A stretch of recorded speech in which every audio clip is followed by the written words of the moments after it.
Kasus penganiayaan yang dilakukan oknum polisi Aibtu FN pada 2 debt kolektor akibat melakukan pengambilan paksa mobil menjadi perhatian serius. Kabid Humas Polda Sumsel Kombes Sunarto menegaskan, tindakan debt kolektor menyalahi aturan atau tidak sesuai dengan prosedur penarikan kendaraan yang menunggak angsuran. Terlebih saat ini banyak diresahkan masyarakat debt kolektor yang kerap arogan dan tak jarang melakukan kekerasan pada debitur. Seharusnya kendaraan yang menunggak dapat diambil alih melalui pengajuan persidangan sesuai putusan MK tahun 2021 dan tidak dibenarkan pengambilan paksa secara langsung di tempat umum. Ia meminta perusahaan pembiayaan yang melibatkan atau memerintahkan pihak ketiga, yakni debt kolektor, dapat menjalankan tugasnya sesuai aturan yang berlaku.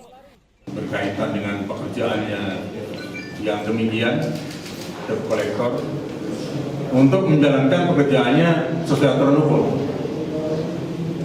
tidak kemudian melakukan hal-hal yang tadi Pak Denping sampaikan, arogan, kemudian dengan upaya paksa. Sebagai gambaran rekan-rekan, tadi saya sempat ketemu dengan saudara FN. Mengapa dia lakukan hal itu? Yang pertama dia lakukan adalah untuk melindungi keselamatan keluarganya.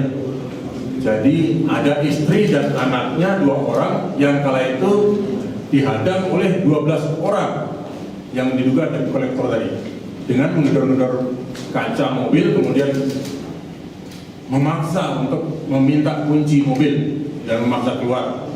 Kini proses hukum pada Aibtu FN dan debt kolektor yang saling lapor dalam penanganan polisi. Reski Oktora, Muklas Diferensial, Kompas TV, Palembang, Sumatera Selatan.